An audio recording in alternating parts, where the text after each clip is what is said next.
టీటీడీలో జరుగుతున్న వ్యవహారాలను వైసీపీ నేతలు భూతద్దంలో చూపించే ప్రయత్నం చేస్తున్నారు.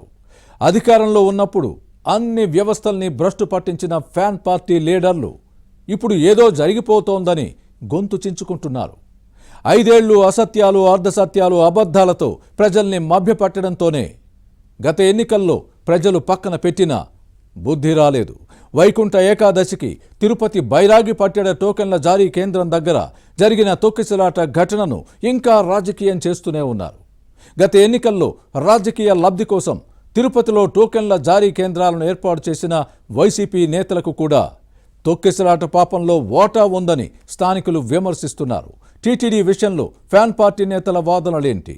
వారి అక్రమాల నుంచి ప్రజల దృష్టి మరల్చేందుకే బైరాగి పట్టెడ ఘటనను భూతద్దంలో చూపుతున్నారా? Let's watch the story.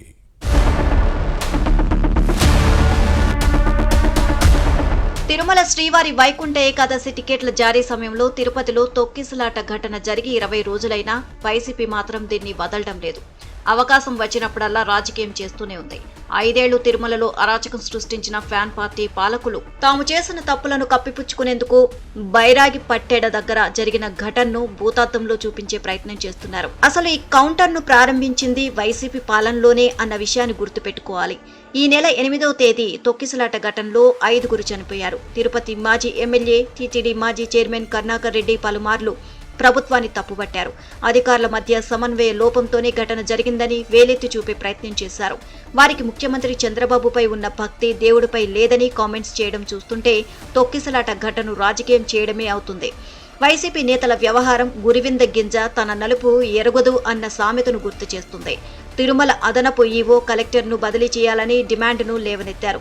పనిలో పనిగా టీటీడీ పాలక మండలి చైర్మన్ బీఆర్ నాయుడును నియామకాన్ని తప్పుబట్టారు. చైర్మన్ గా ఉండే అర్హత లేదన్న వాదాన్ని వినిపించారు. తొక్కిసలాటకు ముఖ్యమంత్రి చంద్రబాబు, అధికారులు కారణమనడాన్ని చూస్తే రాజకీయం చేయడమే అవుతుంది. ఘటన జరిగిన బైరాగి పట్టెడ ప్రాంతాన్ని పరిశీలించిన ముఖ్యమంత్రి చంద్రబాబు 2 విషయాలు స్పష్టం చేశారు. వైకుంఠ ఏకాదశి టోకెన్లను తిరుపతిలో జారీ చేయడమే తప్పని చెప్పడాన్ని గుర్తుపెట్టుకోవాలి. 10 రోజులు వైకుంఠ వాకిలి తెరవడం ఏంటి అని ప్రశ్నించిన విషయాన్ని మర్చిపోకూడదు. టీటీడీ పాలక మండలి దీనిపై ఆలోచించాలి అంటూ చెప్పడాన్ని గమనించాలి. ఎన్నడూ లేని విధంగా 2023లో తిరుపతిలో టోకెన్ల జారీ కేంద్రాలు ఏర్పాటయ్యాయి. దీని వెనుక రాజకీయం ఉంది. బైరాగి పట్టెడ, జీవకోన, ఎంఆర్పల్లి, తుడా గ్రౌండ్లో స్థానికుల ఓట్లకు గాలం వేయడానికి దర్శనం కౌంటర్లను ఏర్పాటు చేయించింది అప్పటి పాలక మండలి చైర్మన్ కరుణాకర్ రెడ్డి. అసెంబ్లీ ఎన్నికల్లో తిరుపతి నుంచి తన కుమారుడు భూమన అభినయ్ రెడ్డిని నిలబెట్టాలి అని భావించి రాజకీయ లబ్ధి కోసం కౌంటర్లను ఏర్పాటు చేయించారు. 2023లో బైరాగి పట్టెడలో స్థానికులకు మాత్రం టోకెన్లు తీసుకున్నారు. ఈ ఏడాది ఇతర ప్రాంతాల నుంచి వచ్చిన భక్తులకు ప్రవేశం కల్పించడంతో తొక్కిసలాట జరిగింది. మొత్తంగా కరుణాకర్ రెడ్డి కౌంటర్ల ఏర్పాటు చేయకపోయి ఉంటే తొక్కిసలాట జరిగేది కాదు అనే వాదన ఉంది. అంటే తొక్కిసలాటకు కారణం ఎవరు అన్న ప్రశ్న వస్తోంది. దీనిలో వైసీపీ పాత్ర కూడా ఉంది అనే విమర్శలు వచ్చాయి. కానీ స్థానిక టీడీపీ నేతలు మాత్రం దీనిపై నోరు మెదపకపోవడం అనుమానాలకు తావిస్తోంది.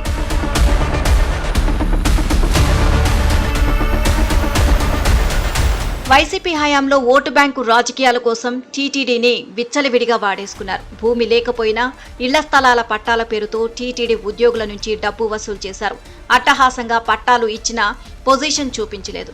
ఇక ఇబ్బడి ముబ్బడిగా కాంట్రాక్టు ఉద్యోగులను నియమించారు. కోట్లాది రూపాయల టీటీడీ నిధులతో ఇంజనీరింగ్ పనులకు అనుమతులు ఇచ్చిన విషయాన్ని కమిషన్ల కోణంలోనే జనం చూస్తున్నారు.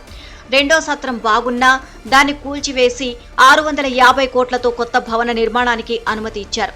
ఇలా ఒకటేంటి, పలు తప్పులు చేశారు.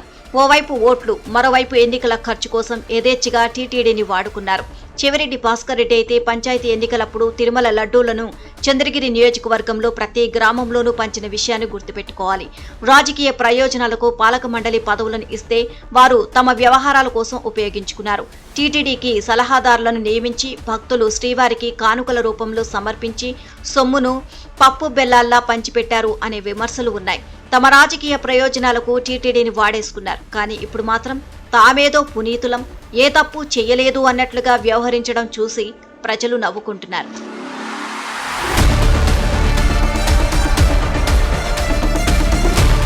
వైసీపీ ప్రజాప్రతినిధులు వీఐపీ టోకెన్లు అమ్ముకున్నారు అనే ఆరోపణలు వెలువెత్తాయి. తిరుమలను ఒక ఆదాయ వనరుగా మార్చుకున్నారు. గెస్ట్ హౌస్లు, కాటేజీ బుకింగ్లలోనూ అక్రమాలు బయటపడ్డాయి. 5 ఏళ్లలో 200 కాటేజీలను దుర్వినియోగం చేశారు అనే ఆరోపణలు ఉన్నాయి. దళారులు, సిబ్బంది కలిపి నడిపిన గదుల దందా చెప్పాల్సిన పని లేదు. కూటమి ప్రభుత్వం వచ్చిన తర్వాత తిరుమల నుంచి తరలిస్తున్న ఎర్రచందనం దుంగలు 4 సార్లు పట్టుబడిన విషయాన్ని కరుణాకర్ రెడ్డి ప్రస్తావించి స్మగ్లింగ్ జరుగుతోంది అని ప్రభుత్వాన్ని తప్పుపట్టే ప్రయత్నం చేశారు. తిరుమల మాడవీధుల్లో టీటీడీ ఉద్యోగులు చెప్పులు వేసుకుని తిరగడం విజిలెన్స్ వైఫల్యమని విమర్శించిన భూమన వైసీపీ హయాంలో తిరుమలలో జరిగిన అన్యమత ప్రచారాన్ని మర్చిపోయారు. ప్రస్తుత ప్రభుత్వాన్ని వేలెత్తి చూపుతూ తమ తప్పులను కప్పిపుచ్చుకునే ప్రయత్నం చేశారు. మొత్తం మీద టీటీడీ వ్యవహారాల్లో వైసీపీ తీరు విమర్శలకు తావిస్తోంది.